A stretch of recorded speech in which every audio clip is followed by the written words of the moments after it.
Okay, so here's where we were last time. So we were talking about bases and coordinates, and reminder, I gave you a different point of view on how to think about, what is a basis and what does it do, right? And what we've previously thought of is that a basis is a collection of vectors in a vector space that has, certain properties. It's independent. It spans the vector space. It allows you to take any vector in the vector space and by linear combinations, there will be a unique way to write a vector in the vector space as as a linear combination of those basis vectors. So, just making the observation then that you can think of that as a function, right? So we spent a while developing this idea last time, but that's the role that the basis is playing in this situation. If you give me a vector in the vector space, there's a unique way to do this, and thus you get a well-defined list of coordinates. Right? So you can think of a basis as being a function that turns vectors into coordinates. Or, hey, you could take it the other way. If you give me a list of coordinates, right, you come up here, given that list of coordinates, multiply it all out, and out comes then a well-defined, uniquely defined vector. And so, again, last time we talked about these notations, the subscript notations indicating, in some sense, which way the function is going. Right. I also told you all about my own personal way of thinking about bases along these lines. I like to think of a basis as being a language. I think it's a lovely little metaphor, right? But so I'm going to talk in those terms. I'm going to talk about how these coordinates are the script V representation of this vector V, or, in the language of this script V basis, these coordinates are how you describe this vector. Things like that. Again, I find that very satisfying, so heads up. You'll hear me talking about that way. Okay. So let's, a nice exercise. I think everyone should give this a try. These functions are linear transformations. Right? Both of these functions. Linear transformation. So it's a good practice problem in thinking about, how do you show something's a linear transformation? It's a matter of thinking about how this notation, what is the function and how does linearity manifest itself in this case? Okay. All right. So a couple of examples. Here's one. Suppose I'm interested in this vector space P2. Recall that this is the vector space of polynomials of degree at most 2. Okay, so it's a vector space, and that's an old chapter 2 reference. So here is a basis for P2. That's an old chapter 2 problem. Make sure you remember, right? Going way back at this point, but how would you confirm that this is a basis? And given that basis, question comes up, what about this vector in that vector space? Now, it's a function, it's a polynomial, but don't forget this is the vector space of polynomials, and in that context, this is a vector. So, how would you say this vector in the language of this basis? Or said differently, what are the coordinates of this vector with respect to that basis? And all you got to do is play an old chapter 1 game, chapter 2, I guess. It's an old chapter 2 game. But you're going to try to write this vector as a linear combination of these basis vectors. And what you'll find is that there is exactly one way to do it. Now, of course, you all remember how to do this. You write it down, you multiply out, collect like powers of x, etc. And the nice punchline is that those are the unique coefficients that make that work. So, in the language of coordinates, this vector, its coordinates with respect to that basis are these. Or, in my sloppy metaphor, 3, 3, 11 is how you refer to f in the language of this script V basis. Okay. Now, to say it passive tense instead of active tense or something along those lines, how would I say it the other way?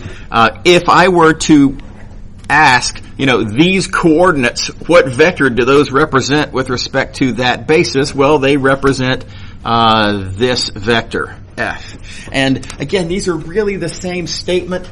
Both of these say these coordinates represent this vector with respect to that basis. One, I guess you might say, sort of phrases it as a question. Hey, here's a vector. What are its coordinates? And this down here says sort of the opposite. Hey, here's some coordinates. What's the vector? But either way, they're the same information. Okay. Here's another example. This next one is going to look easier. It's actually a little bit harder. This next one looks easier because the vector space is just good old R3. Right? This is a vector space in which we've done business ever since Math 212. So very familiar. Makes it seem easier. What makes this actually harder is what that means is that the vectors, so for example, here's a vector in that vector space, and the coordinates, namely the way that we will describe those vectors, kind of cosmetically look the same, and that's confusing. Right. So that's one thing to keep in mind if you're working a problem like this. Try to be careful in how you're writing things down and keep clear in your mind which ones are vectors and which ones are coordinates. So again, in this case, we're trying to write that vector's coordinates with respect to that basis. That means we're going to write it as a linear combination of those basis vectors. Chapter 1, right? Chapter 1 reveals that these are the coordinates, these are the coefficients that make that work, and therefore this vector's coordinates with respect to that basis are those yellow numbers. And again, likewise, you can say that same thing, really morally the exact same statement, but just kind of saying it backwards, if you like, would be this statement down here. Everybody good? Questions? All right. Okay. So what about linear transformations? Let me go a couple of pages back here just for context purposes. Let me remind you that what we've got here, our interpretation that we're making of a basis, is that we're dealing with an abstract thing here, a vector space. Abstract vectors that live inside of this abstract vector space. And a basis is serving as a way for us to alternatively represent that in much more sort of convenient ways, namely ordered intuples of numbers, right? Just good old vectors in Rn. And it's a more sort of concrete, if you will, way to describe these otherwise abstract things. So a basis has turned something abstract into something relatable. Well, linear transformations are abstract. So maybe bases somehow will help us in the way that this abstraction got turned concrete. Maybe we can use bases to turn linear transformations concrete. And it turns out it works out just fine. Here's the idea. Suppose we have a linear transformation.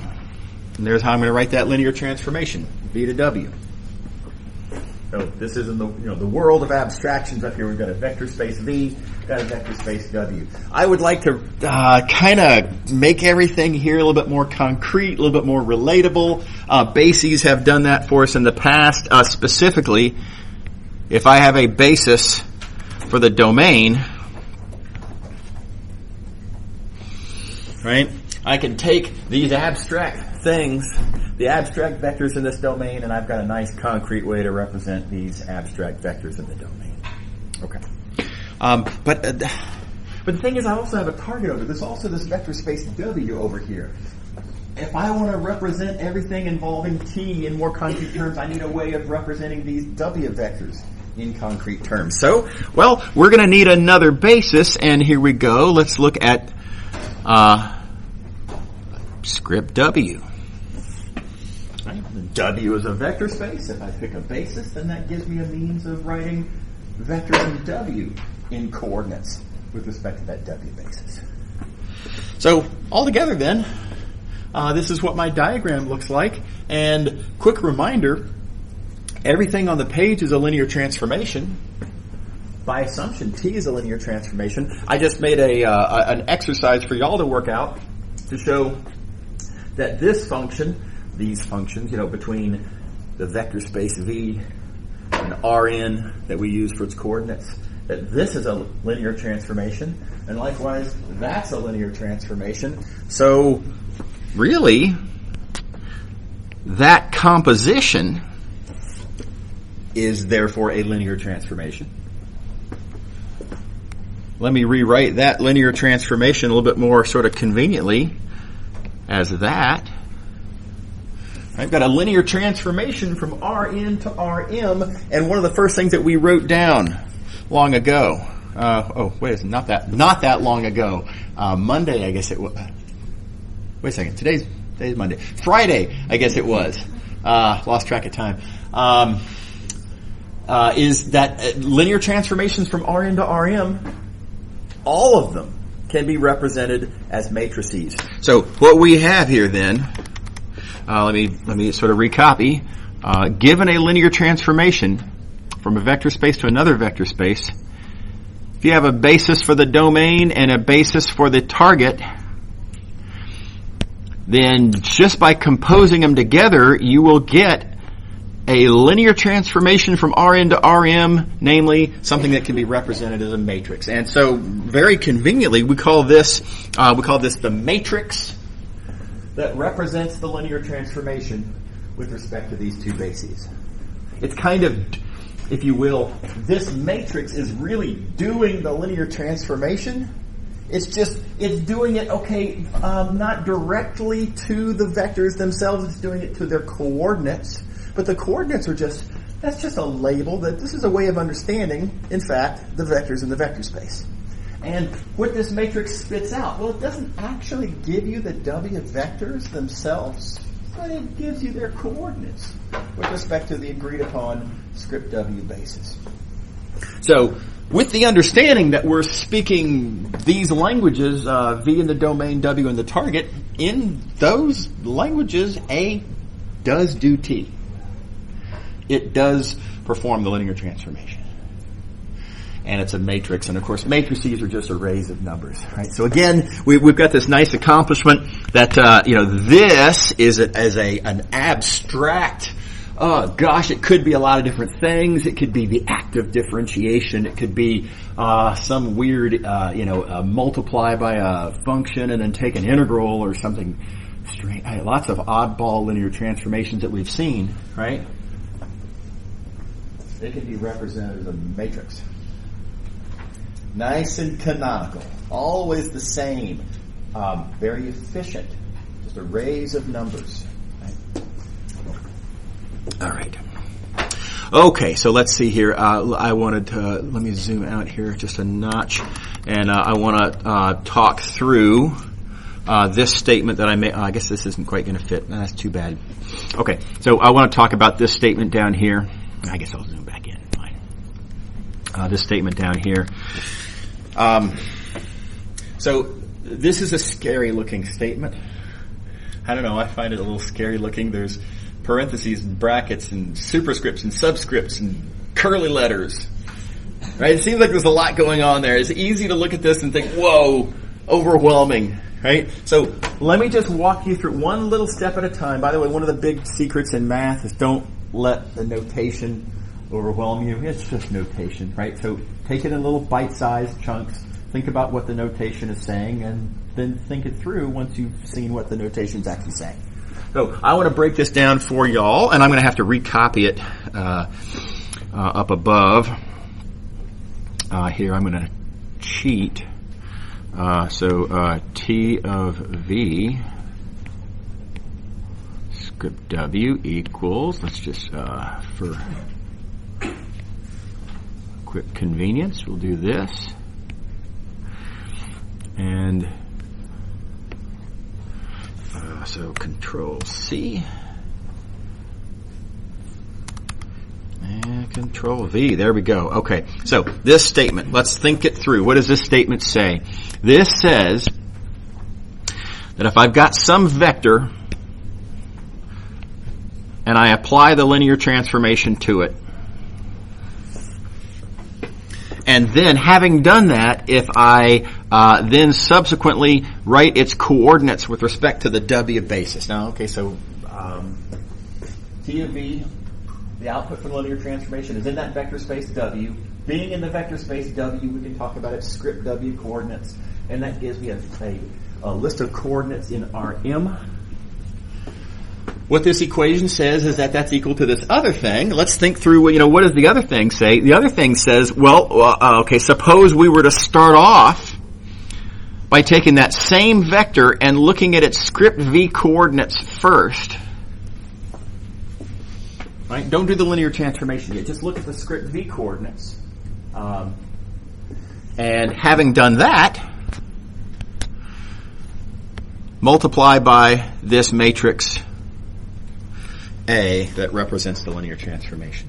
So all this, it's funny how this works out this way, but this kind of intimidating looking equation with subscripts and superscripts and curly this and that and brackets, etc. All that says is over and down is the same as down and over. It just says that this diagram plays nice. Right? It's not, in the big scheme of things, it's not that scary of a statement. It's just the notation. Let me pause for a second. Does anybody have any questions about the notation or the interpretation here? Is everybody happy? Yeah. Mm-hmm. So the V inside, on the right side, the V should be a vector. It's just like a V without. It doesn't really matter. This is a V is an abstract vector space, so there's an argument that says it does. I suppose I could take it off of there. It doesn't make any difference. I should have been consistent, though. Thanks for noticing that. Yeah, absolutely. Okay, right. So let's see an example of this in action. How does this look? And this is going to seem weird, but all it is just sort of an in-practice example of what we just talked about. Here's a linear transformation. It's a familiar linear transformation, right? The act of differentiation. We've talked about this in the past. It's linear on this vector space P3 of functions. I need to pick a couple of bases for my domain and my target. So for my domain, I'm going to pick this basis. There's lots of bases that I could have chosen. It's a starter example, so I'm going to start with a convenient one. So there's a basis for the domain. Likewise, I need a basis for my target, P2. Well, there's a basis for that target. Right. And I'm going to assert, weird though it may seem, that differentiation is described by this matrix. And how could that possibly be? Right? Why did we learn all those rules for differentiation back in Calc 1 if it's just a matrix? Right? So the reason, of course, is that here we're looking at differentiation in a very restricted category, just as it applies to not only just polynomials, but at most cubic polynomials. So it's a very restricted class of rules. And furthermore, we're going to specifically understand that differentiation in certain fixed languages that we've chosen to make our lives convenient. Okay? So I'm going to make this assertion that this is the matrix that represents that linear transformation. And I'm not going to prove this yet. I'm going to give you what I like to call a sanity check. We're going to plug in an actual function in the domain, and we're going to do this thing over here. We're going to go over and down, and then we're going to go down and over, and we're going to ask, do we get the same thing both ways? Right? We need to get the same thing both ways if we want to be able to assert that the matrix has effectively done the same thing as the linear transformation, just in different contexts, different languages. So my sanity check is going to be to apply to this vector. Here it is, x squared plus x. That's a vector that's sitting inside of that vector space, and we're going to go over and down. We're going to go down and over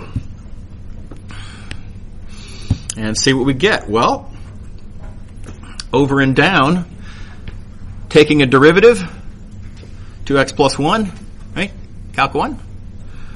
How do I write that vector in coordinates with respect to w? Now let's be careful about this part. I got to figure out how to write 2x plus 1 with respect to the W basis. Don't forget the W basis is that. So 2x plus 1 is what linear combination of these vectors? Well, there aren't any x squareds.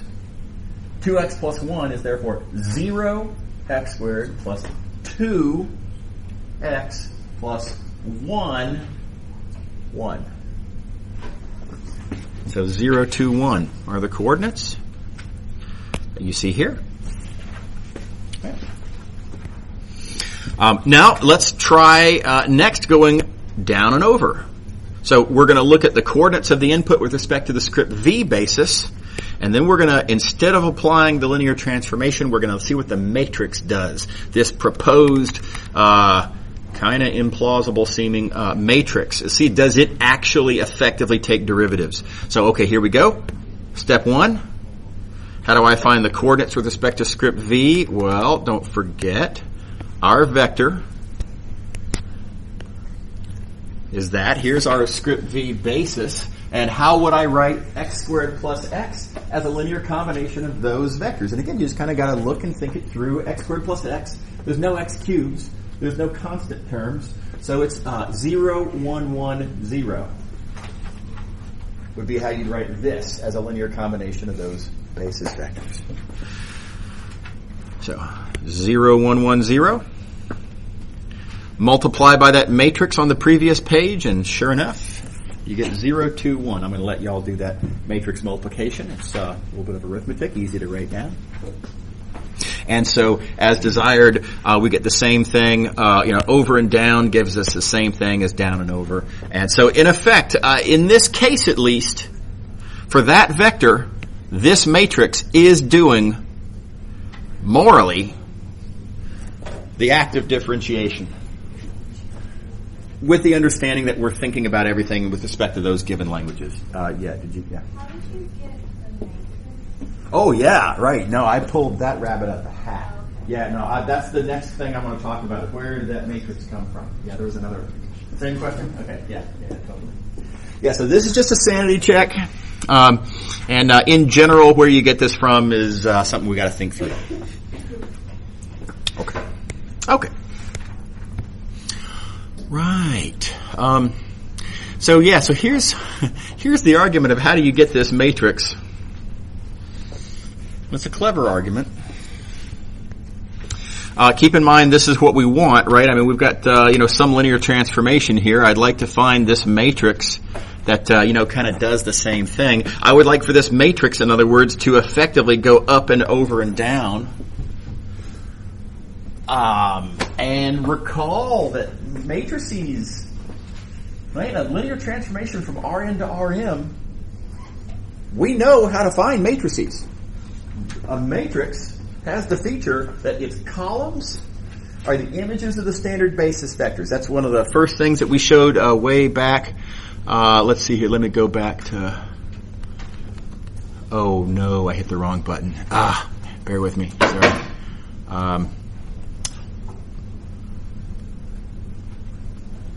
Oh, gosh. Sorry, I'm almost there. Yeah, here we go. If you want to understand a matrix representing a linear transformation, the columns are the images of the standard basis vectors. That's our big theorem from at some point last week. Okay. All right. So we're just explicitly going to do that, right? I'm going to try to find the columns of the matrix that we're interested in one at a time. The columns are the images of the standard basis vectors. We're going to take the standard basis vectors in Rn. We're going to do that, by which I mean we're going to do that.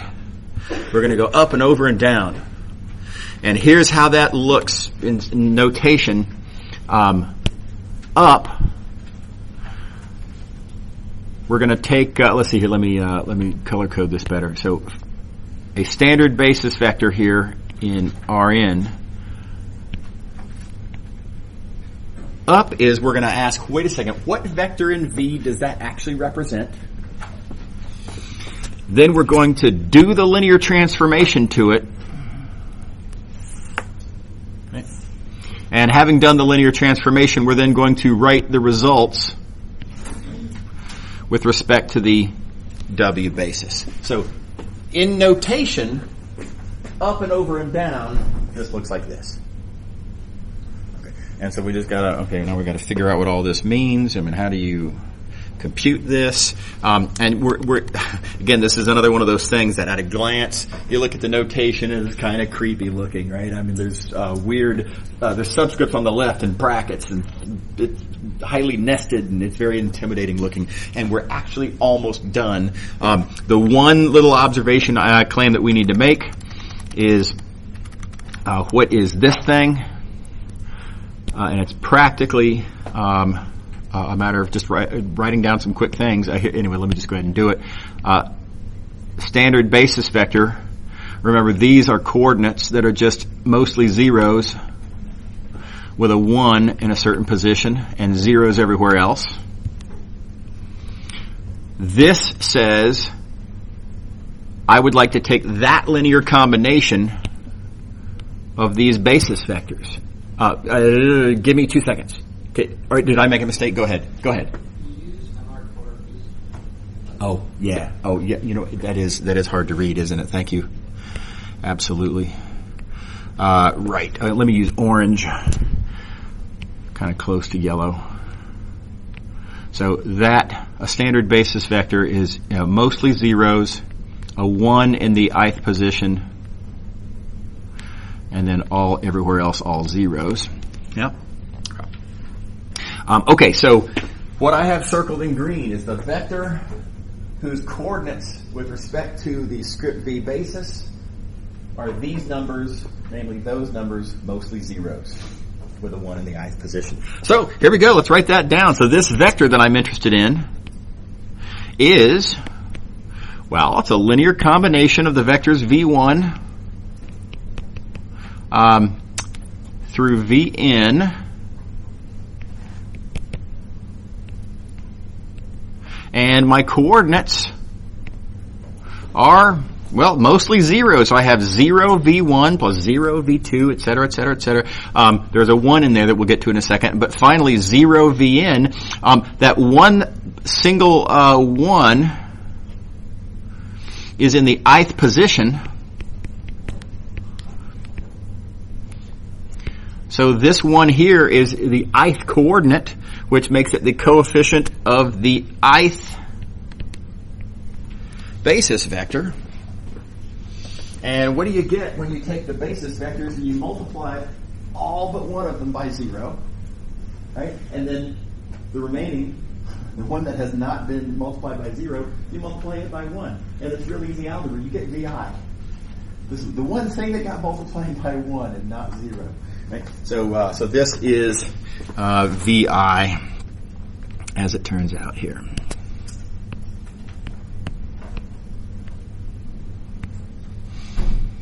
That's what we have in green there, and you see as I have it then down here.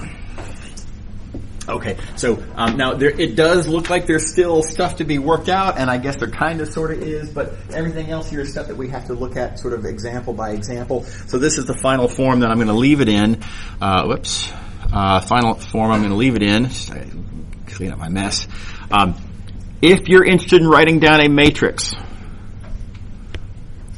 you're going to understand it by columns, and the columns are what you get when you take the input basis vectors, do the linear transformation to them, and write the results in the output basis language. All right, so that's the way you remember it. My little memory tool is that you take these vectors, you put them into the linear transformation, and then you write the results with respect to that basis. So again, that's kind of a little visual memory tool. This formula says take these, do that, write in that language. I can't quite read that. Okay, all right, so let's see an example. And we're going to go back to this previous example here, this one where I pulled it out of a hat. We were looking at differentiation. Here we go. We were looking at differentiation. We chose these bases, and out of thin air, I suggested that this was the matrix that represented differentiation in those languages. Where did I get that from? Well, while I'm here, let me go ahead and do it here. I'm going to take these vectors, namely, there they are. I'm going to take those vectors. I'm going to do the linear transformation D, right? I'm going to take their derivative. And then whatever I get, I'm going to write with respect to the output basis. It's straight up calculation. I'm just going to follow those rules. And surprisingly straightforward, here it is. My input basis vectors.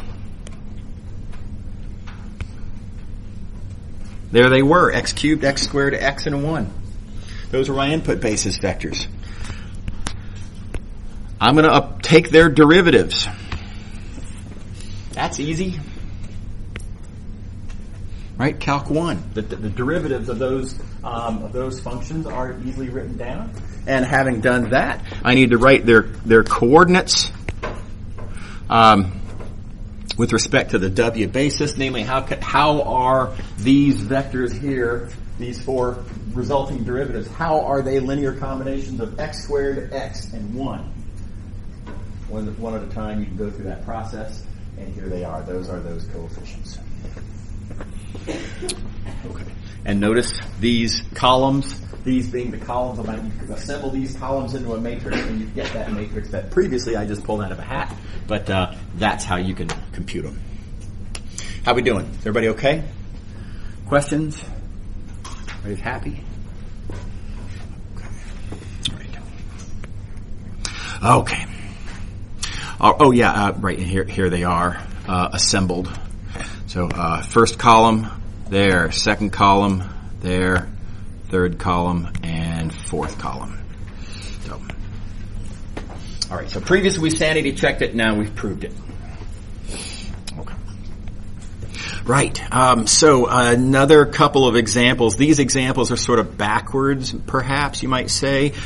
Here, instead of giving you a linear transformation and asking you to find the matrix, I'm going to give you the matrix and ask what can we infer from this about the linear transformation. Right, so what can I learn about T, given that this is its matrix with respect to those bases? Okay. Well, it's really the same process. I just have to remember that one at a time, if I take these vectors and if I do the linear transformation to them, and if I write the results with respect to that basis, I get these columns one at a time. So, for example, this first column, where is that first column from? Well, I took the first standard basis vector, the first basis vector out of the input basis. I did the linear transformation to it, and I wrote the results with respect to the script W basis. Right? So, T of V1 in W language is 101. And of course, another way to say that is this equation right here. So these two equations say the exact same thing. This says that T of V1 is the 101 linear combination of the W vectors. And that equation up there says T of V1 is the 101 linear combination of the W vectors. Right? Same statement. And you might say this is how you would say it in vectors, and that's how you would say it in coordinates. But they're both saying the same thing. Right? How we doing? Everybody happy? Questions? So, so this column gives us that information about T. Likewise, these columns give us this information about T. And notice all together then what I have is I know T. Well, to be more precise, I know what T does to a basis of its domain, and I'll remind you that by linearity, if you know what T does to a basis, then you know the linear transformation. Everybody happy with this example? Any questions? One thought before we go on, I want to note that the sort of the techniques and the ideas that are going on with this part of section 5.3 take a lot of getting used to. We're writing things in different languages. We're thinking about vectors with respect to different bases, and the notation. There's a lot, right? I mean, it is confusing. So give yourself the time necessary to kind of get used to thinking in these terms. And one thing, of course, you can do is, go to the YouTube channel, watch the lectures again, rewind to that one part that you were a little shaky on, or maybe the part where you understood the individual steps, but you weren't clear exactly how did it relate to things we've done previously, whatever it might be. Watch it again, think about it, ask some questions in some context, maybe watch it again. You never know. But don't expect that this should all just immediately just click and make sense in your mind. It does take some time to kind of get used to these ideas. Okay. Yeah.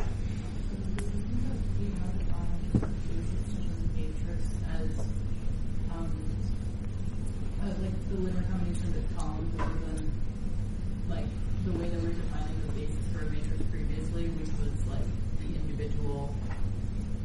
So the dimension of a basis of a matrix was n times m, and now it's just yes, you're thinking about a different kind of. So there's lots of different ways to think about lots of different things, right? And so with matrices, you can think of a matrix as representing a linear transformation. What you're connecting that to, and I think it does. This is kind of a square peg round hole situation. Is you're thinking of a matrix instead as being a vector in a vector space on its own, right? And so, as a vector in a vector space, it's not a linear transformation. It's just a kind of a vector. Yeah. So those are two different and kind of incompatible ways of thinking about matrices. Yeah. So I wouldn't try to connect those dots. There's really nothing there. Yeah. Right. Okay, here's another example that's really kind of morally the same. There's two reasons that I like to show students this example. The first one is you may notice that these two bases are the same. Now, can you do that? Can you have the same basis for the inputs as for the outputs? And well, sure, just keep in mind that this constrains you to looking at linear transformations where the domain and the target are the same vector space, right? I mean, if script V is the basis for both the domain and the target, then the domain and the target are identical, right? So how often does something like this happen? You may wonder. And it turns out really often. Surprisingly often, right? So this is a big deal. So I wanted to show you one example just to kind of show you that you can do this. There's another reason I want to show you this example, but I'll get to that in just a moment. First, let me walk you through the details. Again, these are the script V. Here, let me color code better.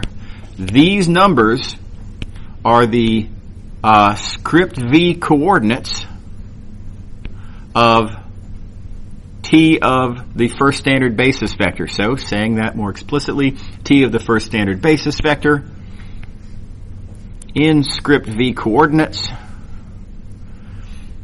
has these coefficients 4, 0, 0. And then likewise, second column gives you the second equation, third column gives you this third equation. So it's really structurally, it's just like the example above. So now let me tell you very quickly the second reason I want to show you this example, and that is that this matrix here is actually a special matrix. This is a kind of matrix called a Jordan block. And why we care about Jordan blocks is something we're not prepared to talk about at the moment, but it'll come up later. It'll come up in section 5.5. And it also is a big deal. So when we get to the point where we're talking about Jordan blocks, just remember that Jordan blocks mean equations about basis vectors. Okay, we'll come back and remind you of that when we get there. Yeah. When you have a situation with the same coordinates, or when you have the same vector space for both sides of the transformation. Yep. Is there a special relationship between your coordinate transformation matrix and your regular transformation matrix? Coordinate Like transformation. the T of V of B thing. The T. So you're wondering if there's a relationship between this and what? And your regular T matrix. Well, so one thing to keep in mind is that this is a linear transformation from a vector space V to another vector space V, right? And so those vector spaces are not necessarily R3, right? In fact, we're assuming that they're not R3 because, it'd be an easier thing to write down. So I think what you're alluding to, what is, the standard representation of T, that's not really a thing, right? So there might not be, remember T could be differentiation. And there's really no canonical way to write that as a matrix. There's only ways to write it as a matrix if you've chosen a couple of bases. Yeah. Does that make sense? Yeah. Cool. Okay. All right. So I want to remind y'all of something. This is just a quick callback. But in fact, here, let me go to it. At the very start of this section, let's see. Well, okay. Yeah, here it is. So if you have a linear transformation from Rn to Rm, we can write it as a matrix in this way. And the columns are the images of the standard basis vectors, right? And this is highly standard, and it's something that you want to make sure that that's right on the tip of your tongue, is that if a linear transformation from Rn to Rm is represented by a matrix, the columns are the images of the standard basis vectors. Okay. All right, so then we've recently written down that, if you want to represent a linear transformation with respect to a pair of bases, we have this formula for the columns of the matrix. This is how are up and over and down. We made that whole argument, and this was our formula. And notice, it kind of says the same thing, but here we're not looking at Euclidean vector spaces, and we're not thinking about things with respect to the standard basis. Right? This is with respect to any basis. Take your pick. Right? And notice, same thing though, the columns of the matrix are the images of the basis vectors. Well, the input basis vectors. So it kind of rolls off the tongue in kind of the same way. Really, this is a generalization of that observation that we made last time. Instead of, we're always going to represent everything with respect to the standard basis, for crying out loud, and we're going to look at standard basis vectors. Well, then the columns are the images of the standard basis vectors. Well, yeah, if you've decided that you're going to do everything in the language of the standard basis. Here, we're just generalizing and saying, okay, pick your basis. The columns are still the images of the basis vectors, whichever basis you've picked. Script V basis if you're looking with respect to the script V basis. So that's, like I say, kind of the generalization I want y'all to remember. Sometimes we're going to be thinking about things with respect to the standard basis, and there's something sort of familiar and comfortable about that. But in other times, we won't be thinking about things with respect to the standard basis, and this is the generalization that you work with then. Okay. Okie dokie. And of course, outputs also with respect to that same basis, of course. Right. Okay. Okay. Here's an example of how you can use this, and this example is gonna have there's something dissatisfying at the end, so sorry, but we'll fix that dissatisfaction next time. But for the moment, there's going to be something called an anticlimactic. So let's suppose that I want to describe this linear transformation that flips vectors over this line x equals 2y. Right. So the action of flipping over that line. How would you write a formula for that? It's not immediately clear. Exactly how would we flip vectors over that line? And you might think to yourself, it's a linear transformation from R2 to R2. let's write it as a matrix. Let's just plug in the standard basis vectors and the columns or the images of the standard basis vectors and, a la last time, and you'd think that you could just crank that out. The problem is that these standard basis vectors, I can draw a picture of what I get when I flip that over this line, but how would I figure out the coordinates of that? This x equals 2y, the angle there is, what is that, arctan of a half? What angle is that? And then if I double that angle per this flip, then what angle is that? What's the relationship between, it's really not clear how I'd go about computing that. So what we're going to do is just say, okay, Fooey on the standard basis. You know what? This linear transformation is not conveniently understood with respect to the standard basis. But it's super conveniently understood with respect to this other basis. Let's look at these vectors v1 and v2. Right? What does my linear transformation do to v1? How do you flip, this vector that's parallel to the line? If I flip it over that line, same, right? It doesn't change at all. Super easy to understand what t does to v1. Likewise, super easy to understand what t does to v2. T is going to flip it. Well, it's going to make it the exact negative.